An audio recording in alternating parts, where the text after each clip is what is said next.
स्थापनेच्या माध्यमातून दसऱ्याच्या महोत्सवाच्या निमित्ताने 30 वर्षापासून सेवा चालू आहे। याचं श्रेय या ठिकाणी हरिभक्तपरायण नारायण महाराज पंचायत टाकळीकर यांना त्याचं श्रेय जातं।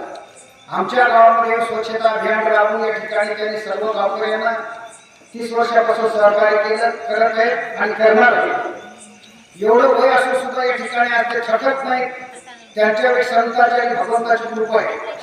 पवित्र सुदिन उत्सव दिवस दसरा सापड होतो साधा आजी मोठं बरा गरजा जे काय हरी कधी घरा आणि आळस नका करू सांगतो लहान थोराला। संपूर्ण महाराष्ट्रवासियाला आपल्या गाववासियाला विनंती करतो, आज आहे दसरा, सगळं दुःख विसरा, चेहरा ठेवा हसरा, तरच तुमचा सार्थक होईल दसरा। 10 इंद्रियाला या ठिकाणी समर्पित असणारा असा दसरा महोत्सव या महिला मंडळाच्या माध्यमातून पुरुष मंडळाच्या माध्यमातून पार पडला। या महिला मंडळाने देवीच्या नवरात्र आहे, नवरात्रीचा उपवास धरला।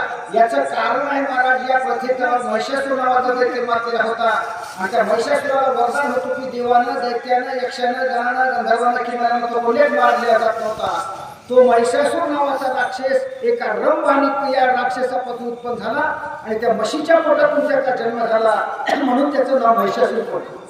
अशा त्या महिषासुरावर युद्ध करत असताना देवीने 9 दिवस युद्ध केलं, न खाता न पिता, पायात वाहन न घालता। सगळ्या देवांनी शस्त्रास्त्र दिले, सगळ्यांनी सहकार्य केलं। देवीने 9 दिवसामध्ये युद्ध जिंकलं आणि 10व्या दिवशी देवीचा विजय झाला, म्हणून हा विजयादशमी दसरा या दिवसाला म्हणत असतात। 3.5 मुहूर्तापैकी दसऱ्याचं एक मुहूर्त आहे। या मुहूर्तावर खरेदी करण्याकरता, कोणतं शुभ काम करण्याकरता ते दसऱ्याचं मुहूर्त आहे। म्हणून या देवीची 3.5 पीठे आहे। माहूरला रेणुका आहे, कोल्हापूरला महालक्ष्मी आहे, तुळजापूरला जगदंबा आहे आणि वणीला श्रृंगी अर्ध्या पीठामध्ये ती श्रृंगी देवी आहे। अशा 3.5 मुहूर्तापैकी 3.5 देवीची पीठं आहेत आपल्या महाराष्ट्रामध्ये। म्हणून त्या देवीच्या अवताराचे अनेक कार्य या ठिकाणी झालेले आहेत। म्हणून या ठिकाणी आज आपण नवरात्र देवीच्या माध्यमातून चांगल्या पद्धतीने या ठिकाणी देवीची सेवा करून घातल्या।